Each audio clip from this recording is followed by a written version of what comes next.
Assalamualaikum warahmatullahi wabarakatuh. Halo sahabat misteri mania, dimanapun kalian berada, kita jumpa lagi di channel kesayangan kita, Misteri Sejati. Jangan lupa, buat kalian yang belum subscribe, silahkan ditekan tombolnya. Dengan demikian, sahabat misteri mania sudah memberikan andil dan sumbangsi untuk membangun eksistensi channel ini. Memang baik jadi orang penting, tapi jauh lebih penting jadi orang baik. Ngapain sok penting ngomongin politik dan ngegosip? Mending tonton video yang ringan dan asik. Kali ini admin sajikan kisah berjudul Tersesat di Istana Dajjal Segitiga Bermuda. Pasti seru bukan? Ayo tonton sampai tuntas. Selamat mengikuti.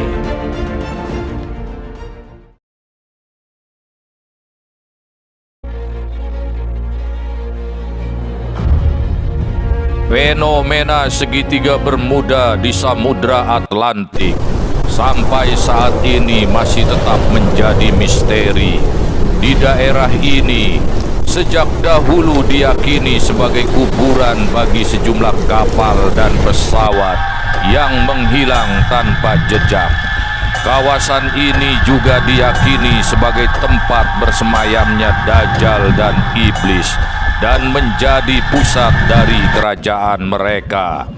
Seseorang memberi kesaksian bahwa dirinya suatu ketika pernah tersesat ke sudut jagat paling misterius ini. Hal tersebut terjadi karena ambisinya dalam mengamalkan ritual ilmu meraga sukma. Seperti apakah kisahnya? Selengkapnya nikmati sajian video catatan hitam kali ini.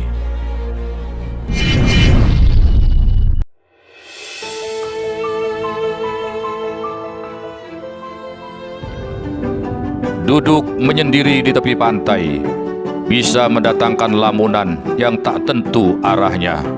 Itulah yang terjadi pada Dimas. Sebutlah begitu nama tokoh pemuda dalam kisah nyata berbalut misteri ini. Berawal dari lamunan di tepi pantai, muncul ide gilanya mencoba membuktikan ilmu meraga sukma. Dengan ilmu pelepas roh ini, Dimas berkhayal bisa pergi ke berbagai tempat di seluruh dunia, mulai dari Candi Borobudur, tembok besar Cina, melihat menara Eiffel di Paris, dan sekaligus mampir di Italia melihat menara Pisa, menjelajah Rusia, hingga menikmati pemandangan air terjun Niagara di Amerika. Semua itu bisa dilakukan Dimas dengan tanpa mengeluarkan biaya barang sepeser pun. Asik sekali, bukan? Meskipun hanya rohnya saja yang mengunjungi tempat-tempat wisata mahal itu, tapi bagi Dimas, tetap saja ini merupakan traveling yang mengasihkan, out of body alias perjalanan astral.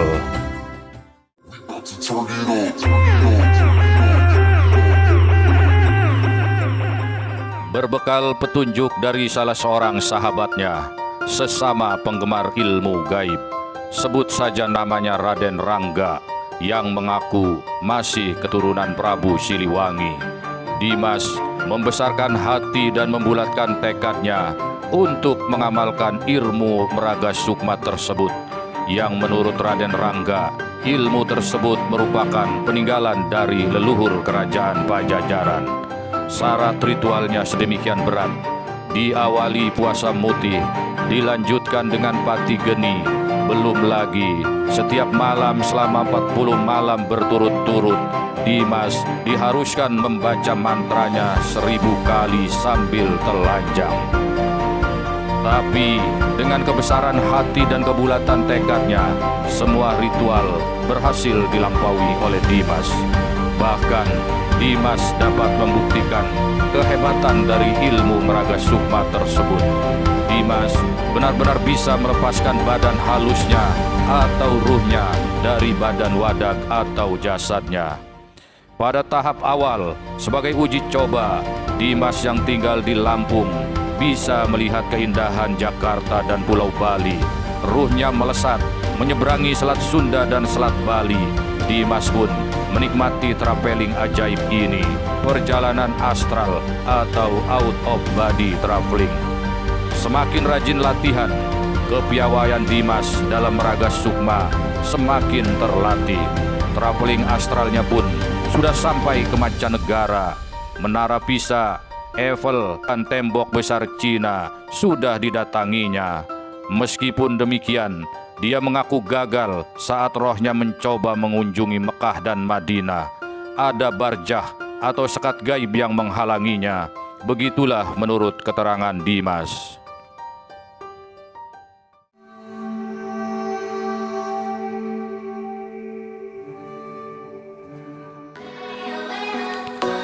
Setelah sukses melakukan perjalanan astral, berkunjung ke dunia peradaban manusia di berbagai belahan bumi, Dimas pun mulai merasakan kebosanan. Didorong oleh jiwa petualangannya yang super ekstrim, Dimas mulai berencana melakukan perjalanan ke dimensi alam gaib.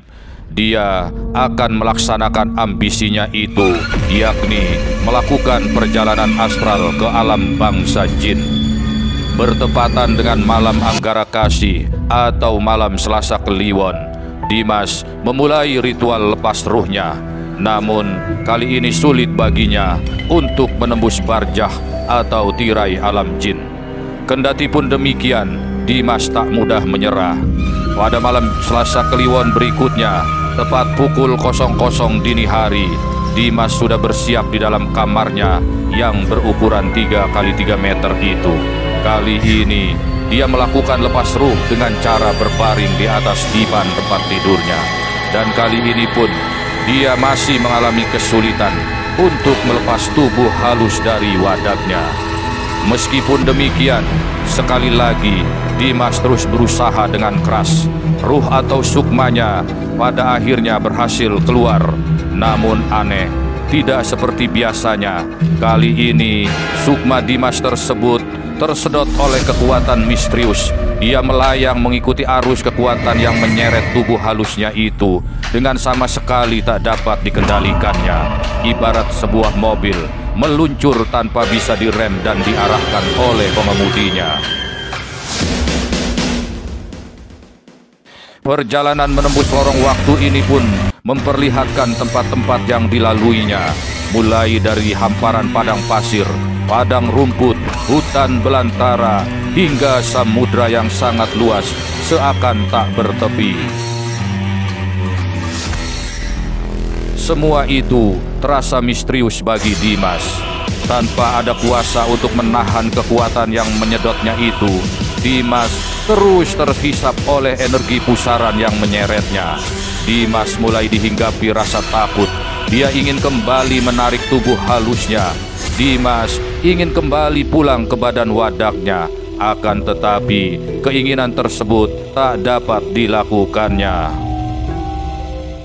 I feel we got so far in the game. Now everything's on fire. How to make it come again? We're crashing like a plane, and they say no rainbow if no rain. No rainbow if no. Pusaran energi misterius tersebut terus menyedot roh Dimas dengan kecepatan yang sulit dilukiskan dengan kata-kata. Mustahil bagi Dimas untuk mengendalikan dirinya. Akibatnya, Dimas mulai dihantui ketakutan. Dia menjerit dan menangis meminta pertolongan. Sunyi mencekam, tak ada yang menjawabnya. Akhirnya, Dimas hanya pasrah pada Sang Maha Pencipta. Rohnya terus melayang, mengikuti kekuatan yang menghisapnya tersebut. Entah berapa lama kemudian, kekuatan yang menghisapnya itu lenyap. Dimas terbanting, seolah jatuh dari ketinggian. Tempat yang sangat asing nampak berada di hadapan Dimas. Ia terpana melihat istana yang sedemikian indah, berkilau-kilau bagaikan kristal. Dan sekejap kemudian ada serombongan makhluk mendekatinya. Makhluk itu mirip manusia, namun tubuh mereka hancur, penuh dengan luka yang telah membusuk. Mereka bersuara menakutkan mirip monster dari alam kegelapan. Dimas semakin bingung dan ketakutan. Di tengah kebingungan tersebut, rupanya ada di antara makhluk itu yang dapat menggunakan bahasa yang dapat dimengerti oleh Dimas. Makhluk itu menanyakan maksud kedatangan Dimas di tempat tersebut. Wahai anak manusia, untuk apa engkau datang ke tempat junjungan kami ini? Bukannya menjawab, Dimas justru balik bertanya kepada makhluk menakutkan itu. Tempat apakah ini dan di manakah ini? Mengapa aku bisa sampai ke sini? Engkau berada di istana junjungan kami yang mulia dan di Pertuan Agung Dajjal. Kalian bangsa manusia menyebut tempat ini sebagai segitiga setan atau segitiga Bermuda.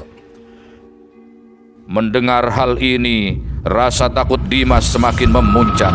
Sementara rombongan makhluk berwujud manusia-manusia busuk itu terus mengelilingi Dimas, seolah-olah mereka tidak akan membiarkannya meloloskan diri.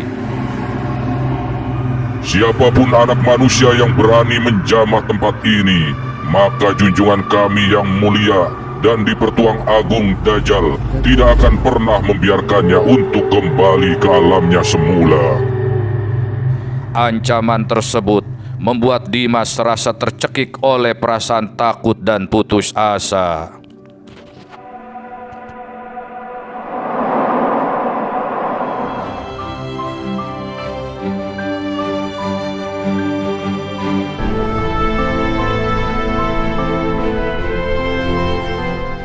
Dimas pasti tak pernah membayangkan perjalanan astralnya akan sampai ke tempat paling misterius di kolong jagat tersebut.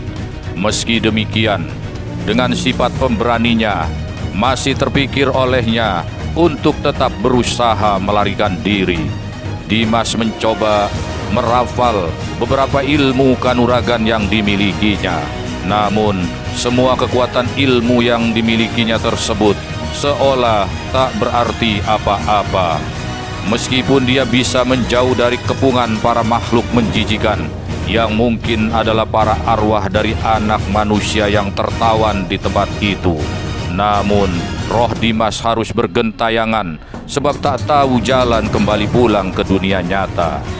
Di tengah keputusasaan bahwa dirinya tak mungkin bisa meloloskan diri, Dimas tiba-tiba teringat pada ibunya, wanita yang selama ini sedemikian mencintainya. Dia pun menangis, meraung-raung, memanggil sang ibu yang telah lama hidup menjanda sejak kematian ayah Dimas. How to make it come again? We're crashing like a plane, and they say no rainbow if no rain, no rainbow if no rain, no rainbow if no rain. Di tengah ajal yang seakan-akan akan segera menjemputnya, dorongan batin Dimas meyakini hanya ibunya lah yang bisa menyelamatkan dirinya. Ibu, aku ingin pulang, Bu. Aku ingin berbakti pada ibu. Hanya doa dan permohonan ibulah yang dapat menunjukkan jalan pulang bagiku. Tolonglah aku, Ibu. Tangis Dimas sedemikian lirih, sampai kemudian tak berapa lama dia tersentak kaget akibat suatu kekuatan yang seolah-olah membetot dirinya, diikuti dengan cahaya putih keperakan yang membungkus dan menyelimuti sekujur tubuhnya. Kekuatan cahaya itu menggulung dirinya dan secepat badai membawanya pergi dari tempat yang disebut sebagai segitiga setan atau segitiga Bermuda tersebut. Sekejap kemudian, dari ketinggian angkasa, Dimas melihat kerlap-kerlip lampu gedung sebuah kota. Dia pun tersadar kalau sukma atau rohnya sudah memasuki alam dimensi peradaban manusia. Alhamdulillah, Allahu Akbar.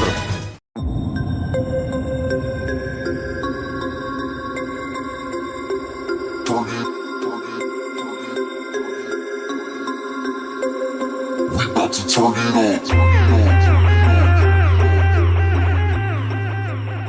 Setelah memekikkan kedua lafaz suci tersebut, sinar yang semula menggulung sekujur tubuh Dimas itu melemparkannya. Dimas pun menjerit karena lemparan yang sedemikian kuat. Setelah itu, Dimas tak mengingat apa-apa lagi. Di saat sadar, Dimas mendapati dirinya berada dalam ruangan serba putih dan tercium aroma obat. Ternyata dia kini berada di sebuah ruang rawat inap sebuah rumah sakit. Yang mengejutkan, Dimas diberitahu bahwa dirinya dinyatakan koma selama 3 hari. Padahal Dimas merasa pengalaman aneh itu dilaluinya hanya dalam waktu sekitar 3 jam saja. Dimas juga diberitahu oleh ibunya bahwa selama dirinya koma, sang ibu bersama jamaah majelis taklimnya selalu membacakan surat Al-Kahfi di hadapan tubuh Dimas yang terbaring bagai sesosok mayat.